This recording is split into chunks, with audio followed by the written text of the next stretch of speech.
আসসালামু আলাইকুম। আমরা এখন দেখব ইফেক্ট। এই ভিডিওটা একটু বড় হবে, আপনারা একটু ধৈর্য সহকারে দেখবেন। প্রথম হচ্ছে ভেক্টর টু রাস্টার ইফেক্ট।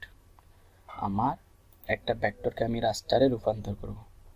সাপোজ আমি একটা রেক্টেঙ্গুলার নিলাম, এই রেক্টেঙ্গুলারটাকে অবজেক্ট থেকে রাস্টারাইজ করে ফেললাম, মানে এটাকে ছবিতে রূপান্তর করে ফেললাম। যেমন ধরেন রাস্টারাইজ হয়েছে কীভাবে বলবো, এখানে ফিল কালারটা চেঞ্জ হচ্ছে না, যদি এটা ভেক্টর থাকতো, যদি এটাকে ভেক্টর অবস্থায় রাখতাম, তাহলে সিলেক্ট থাকা অবস্থায় কালারগুলো পরিবর্তন হইতো, কিন্তু এটা গ্রে কালার হয়ে গেছে, এটার কালার পরিবর্তন হচ্ছে না। দেখেন, এটা হচ্ছে রাস্টার। তাহলে একটা ভেক্টরকে রাস্টারে রূপান্তর করতে পারি। সেম ভাবে একটা রাস্টারকে ভেক্টরে রূপান্তর করতে পারবো, যেমন কার ভেক্টর, BACTOR, কার ভেক্টর লিখে সার্চ দিলাম। দেওয়ার পর এখান থেকে জাস্ট সাদা কালো, আপাতত সাদা কালো একটা ছবি নিলাম। সাদা কালো একটা ছবি নিয়ে কপি করলাম, কপি করে এটাকে পেস্ট করলাম। এখান থেকে পেস্ট করা মানে এটা এখন ছবি রাস্টার আছে, এটাকে আমি ভেক্টরে রূপান্তর করব। দেখেন, এটাকে ভেক্টরে রূপান্তর করব। উইন্ডোজ থেকে ইমেজ স্ট্রেচ হলে প্রিভিউ দিলাম, মানে দেখার জন্য। দেন ইগনোর হোয়াইট, জাস্ট প্রিভিউ দিয়ে ইগনোর হোয়াইট। দেখেন হোয়াইট কালারটা চলে গেছে। আরও ভালোভাবে আপনি বুঝতে পারবেন যদি আমি হোয়াইট কালারটা রাখি, এখানে রাখি Windows image stretch, ignore white, preview. দেখেন হোয়াইটটা চলে গেছে। চলে যাওয়ার পর আমি অবজেক্ট থেকে এক্সপান্ড করে নিব। অবজেক্ট থেকে এক্সপান্ড, দেখেন এখন কালার পরিবর্তন হবে। যদি এখানে কালার পরিবর্তন না হয়, এখানে দিলাম, দেখেন কালার পরিবর্তন হচ্ছে।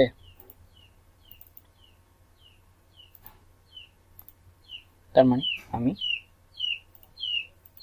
একটা রাস্টার থেকে ভেক্টরে নিলাম, ভেক্টর থেকে রাস্টারে নিয়ে আসলাম।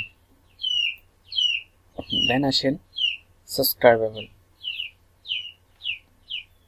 এটা কিভাবে করবেন? সাপোজ একটা ট্যাক্স নিলাম, এটাকে বড় করলাম। ইফেক্ট থেকে স্টাইল, সাবস্ক্রাইবেবল। এখানে যখন দিচ্ছি এই অপশনটা পরিবর্তন করেন আপনি। এটা পরিবর্তনের ফলে কি হচ্ছে,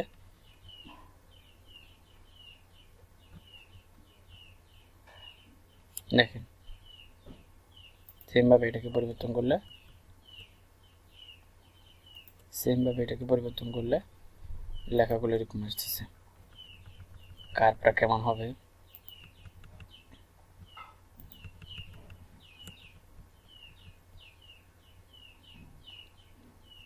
লেখাগুলো একটা কি এখানে কাস্টম, আমি এটা নিজে পরিবর্তন করতেছি। এখানে বাই ডিফল্ট কতগুলো আছে, যেমন ধরেন এরকম বাই ডিফল্ট কতগুলো আছে, সেগুলো পাইলে আপনি ইউজ করতে পারেন। মানে লেখাটা একটু আঁকা বাঁকা টাইপের হবে, মানে বাঁকা টাইপের। ফন্টটাকে নতুন করে বাঁকা করে ফেললো, এখানে লাইনগুলোকে একটু বাঁকা, তারপরে এখানে লাইনটা একটু বাঁকা, জিগজ্যাগ দিলাম এরকম। তাহলে যেটা আপনার কাছে ভালো লাগে এই জিনিসটা ইউজ করতে পারেন। ওকে, এটা হচ্ছে সাবস্ক্রাইবেবল। দেন 3D ইফেক্ট। এখন দেখেন আমি একটা 3D লগো বানাই, যদি আপনাকে দেখাই। একটা লগো বানাই আমরা। লগোটা বানানোর জন্য ফার্স্ট একটা রেক্টেঙ্গুলার নিই, এই সাইজের একটা রেক্টেঙ্গুলার নিলাম। নেওয়ার পর সিলেকশন টুলে ক্লিক করলাম। ক্লিক করার পর অল্টটা চেপে ধরে এটা ক্লিক করলাম। অল্টটা চেপে ধরে মাউসটা একটু ড্র্যাগ করলাম, আর একটু ছোট দিলাম। কন্ট্রোল ডি, 4টা কপি করলাম। কন্ট্রোল ডি দেওয়াতে 4টা হয়েছে। হওয়ার পর পুরোটাকে সিলেক্ট করে 4টাকে সিলেক্ট করলাম। সিলেক্ট করে উইন্ডোজ থেকে সিম্বলে যাওয়ার পর আমি যেটা করব, এই সিম্বল এটাকে অ্যাড করে দিব, লগো বা আইটি ক্যারিয়ার দিলাম। ওকে, তাহলে এটা কি করলাম, এই শেপটাকে সিম্বলে অ্যাড করলাম। সিম্বল অ্যাড করে ডিলিট ব্যাকস্পেস দিয়ে ডিলিট করার পর এখানে একটা রেক্ট্যাঙ্গুলার নিলাম, এই সাইজের একটা রেক্ট্যাঙ্গুলার নিলাম ইচ্ছা মতো। তাহলে ইফেক্ট থেকে 3D রিভলভ, ইফেক্ট থেকে 3D থেকে রিভলভ যাওয়ার পর প্রিভিউ দিলাম। এটা কিরকম দেখাচ্ছে এরকম। এরপর এটাকে 0 দিলাম, রোটেট এটাকে 90 ডিগ্রি দিব, মানে এটাকে ঘুরে ফেলছি 90 ডিগ্রি অ্যাঙ্গেলে। দেন ম্যাফার্টে গিয়ে ইনভিজিবল করে দিয়ে এটাকে, ইনভিজিবল মানে কালারটা দেখা যাবে না। দেন 1 2 3:3, এখানে 3 দিলাম। 3 দেওয়ার পর এখান থেকে আইটি ক্যারিয়ার যেটা আমরা বানাইছিলাম সিম্বলটা অ্যাড করলাম।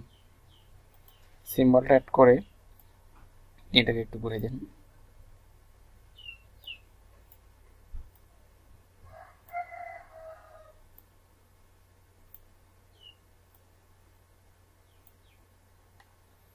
ঘুরাই দিলাম। দেখেন আমি এটার বাইরে যাবে না, এই লাইনটা এটার বাইরে যাবে না, এই লাইনগুলোর ভিতরে থাকবে।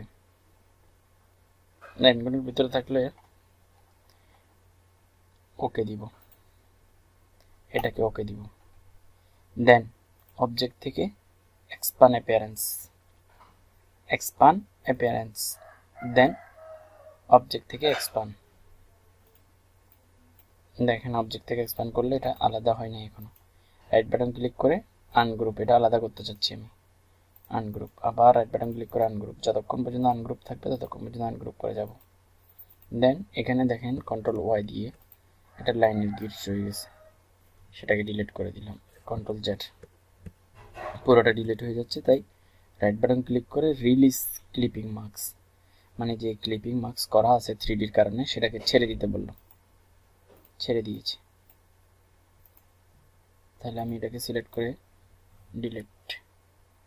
এখন আর আছে চারপাশে, এই একটা আছে, কন্ট্রোল ওয়াই দিয়ে দেখলাম এটা আছে, ডিলিট করে দিলাম। আবার কন্ট্রোল ওয়াই দিয়ে ব্যাকে আসলাম। দেখেন এটা আলাদা, এই 4টা আলাদা হয়েছে এখন, কেন? রিলিজ ক্লিপিং মার্কস করার কারণে। দেন এটাকে অল্টার চেপে ধরে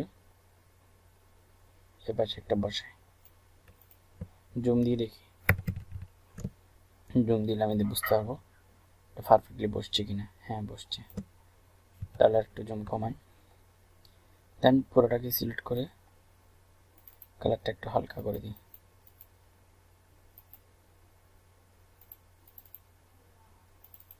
হালকা করে দিলাম।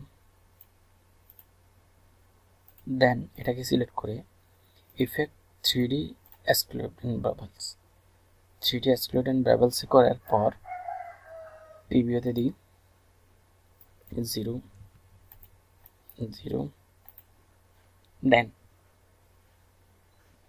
আপনার এটাকে 0 করে দিই। দেন এটাকে একটু বাড়াই দিই, এটা বাড়ানোর ফলে কি হয়েছে, একটু মোটা হয়েছে এখানে। দেন এটাকে কি করে দিই, দেখেন এটা বাড়াই দিলে কি হচ্ছে, এই ধরেন এটাকে 1000 দিই। ওকে। দেন সেম ভাবে 3D effect exclude and bubbles প্রিভিউতে দেন প্রিভিউতে দেওয়ার পর এটাকে 0 করে দেন এটাকে 0 করেন এটাকে 0 করেন পার্সপেক্টিভ এটাকে 10 করেন সেম ভাবে আগেরগুলোর মতো এটাকে 1000 করে দিই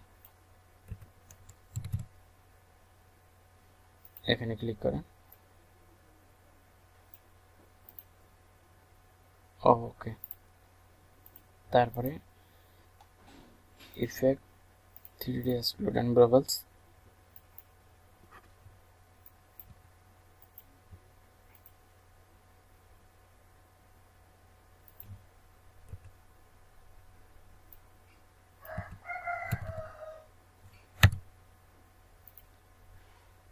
তাহলে এখানে প্রিভিউ দিই সেম ভাবে এটা তো সেম ইফেক্ট আসছে কোনটা পাশে দিয়ে গ্রেডিয়েন্ট আসার পর এখন যেটা করব অবজেক্ট থেকে আনগ্রুপ করে অবজেক্ট থেকে এক্সপ্যান্ড করতে হবে অবজেক্ট থেকে এক্সপ্যান্ড অ্যাপিয়ারেন্স অবজেক্ট থেকে এক্সপ্যান্ড এখন আনগ্রুপ করলে এটা আলাদা হবে রাইট বাটন ক্লিক করে আনগ্রুপ যতক্ষণ পর্যন্ত এই আনগ্রুপটা অপশনটা থাকবে ততক্ষণ পর্যন্ত রাইট বাটন ক্লিক করে আনগ্রুপ করতে থাকবেন এরপর দেখেন আলাদা হয়েছে আলাদা হওয়ার পর এটাকে সিলেক্ট করে গ্রেডিয়েন্ট কালার দেন দেখেন আসছে গ্রেডিয়েন্ট কালার সেম ভাবে এটাকে সিলেক্ট করেন শিফট চেপে ধরে এটাকে সিলেক্ট করেন এটাকে সিলেক্ট করেন এবং এটাকে সিলেক্ট করেন এটাকে সিলেক্ট করেন এটাকে সিলেক্ট করতে হবে এই এটাকে সিলেক্ট করতে হবে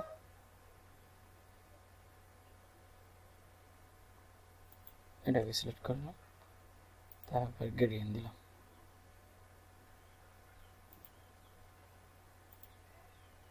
গ্রেডিয়েন্ট দেওয়ার পর এখান থেকে উপরে নিচ থেকে দিই বা এখান থেকে এইভাবে নিচ থেকে উপরে দিই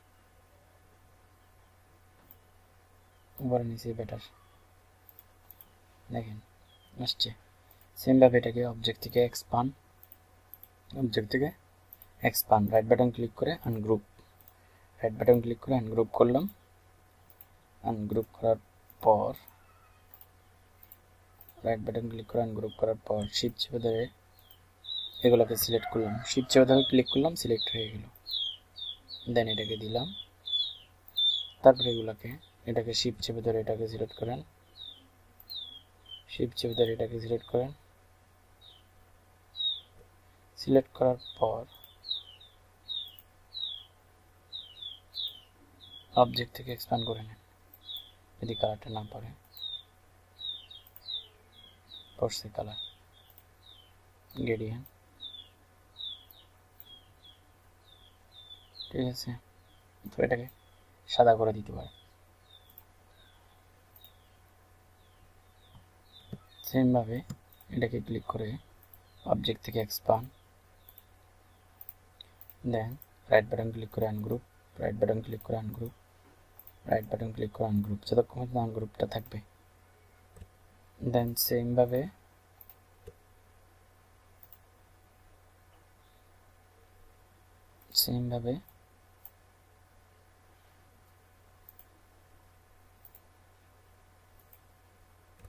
শিফট চেপে ধরে এগুলোকে সিলেক্ট করে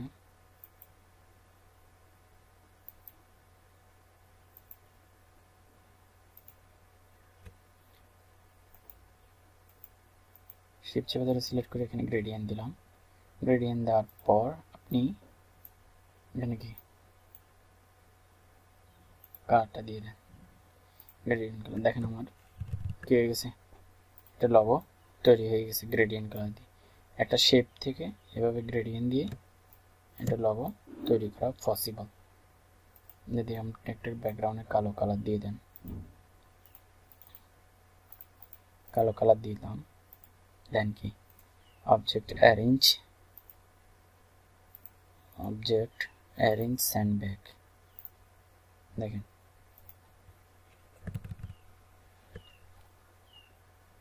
এভাবে আমি একটা 3D অপশনের মাধ্যমে 3D লোগোগুলো তৈরি করতে পারি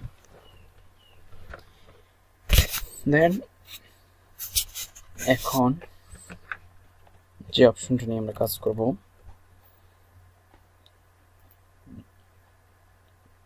3D অফক গেল, রাস্টার ভেক্টর গেল, স্টাইল। ঠিক আছে, স্টাইলে আসেন।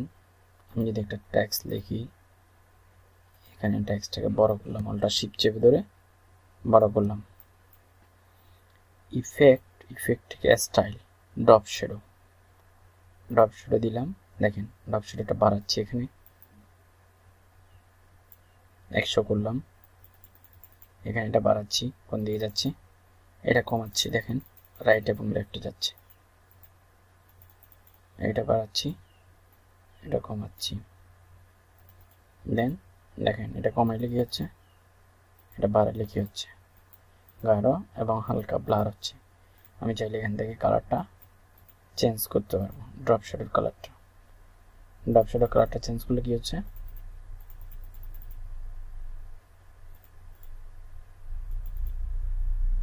ওকে।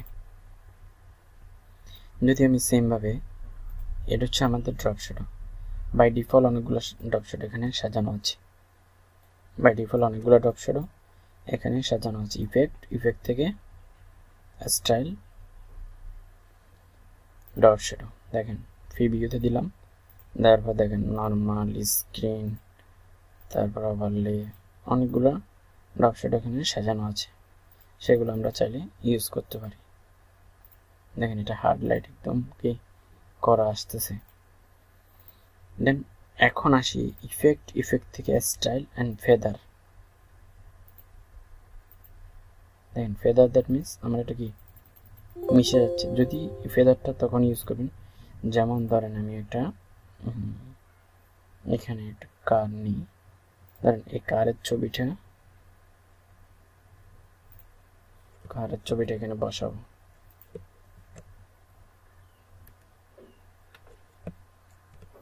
কারের ছবিটা এখানে বসাবো।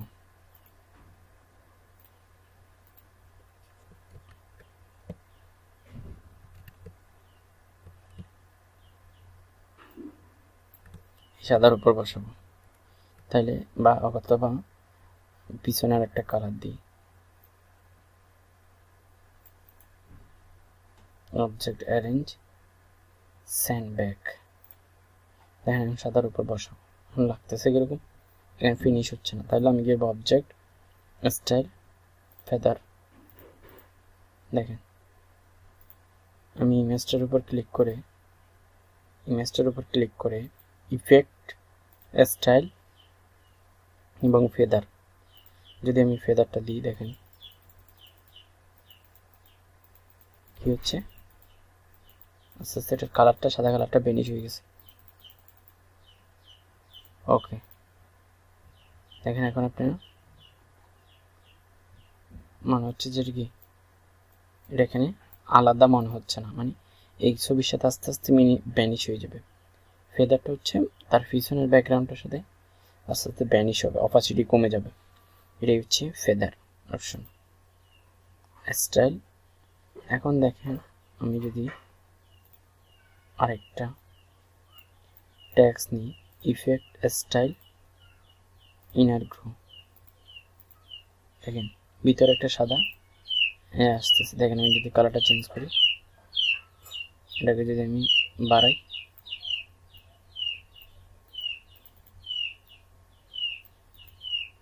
দেখছেন এটা হচ্ছে ইনার গ্রো, ভিতরে একটা কালার আসবে। ইফেক্ট, স্টাইল, আউটার গ্রো, এটা কি আসতেছে, বাইরে একটা কালার আসতেছে। দেন ইফেক্ট, স্টাইল, রাউন্ড কর্নার, দেখেন লেখাগুলো সবগুলো কর্নার হয়ে যাবে। দেখেন ফন্টগুলো, লেখাগুলো একটু কি কর্নারগুলো পাকা রাউন্ড হয়ে গেছে, 3 mm রাউন্ড হয়ে গেছে। এটা বাড়লে রাউন্ডের পরিমাণ বাড়বে, এটা কমলে রাউন্ডের পরিমাণ কমবে। ওকে, তাহলে আপনাকে যেটা করতে হবে এভাবে করে। আর ইফেক্ট, স্টাইল, সবচেয়ে এটা প্রথমে দেখাইছি, যেটা আপনার ভিডিওর শুরুতেই আমরা দেখানো আছে। দেন অবজেক্ট এক্সপ্যান্ড অ্যাপিয়ারেন্স, আমরা এক্সপ্যান্ড অ্যাপিয়ারেন্স দেখেছি অবজেক্ট থেকে। এক্সপ্যান্ড অ্যাপিয়ারেন্স করলে কি হবে, এটা ভেঙে যাবে। আমরা অনেকবার করেছি ভিভিএস টিউটোরিয়ালগুলোতে, অনেকবার এক্সপ্যান্ড অ্যাপিয়ারেন্স করেছি। থ্যাংক ইউ, আল্লাহ হাফেজ, ভালো থাকবেন।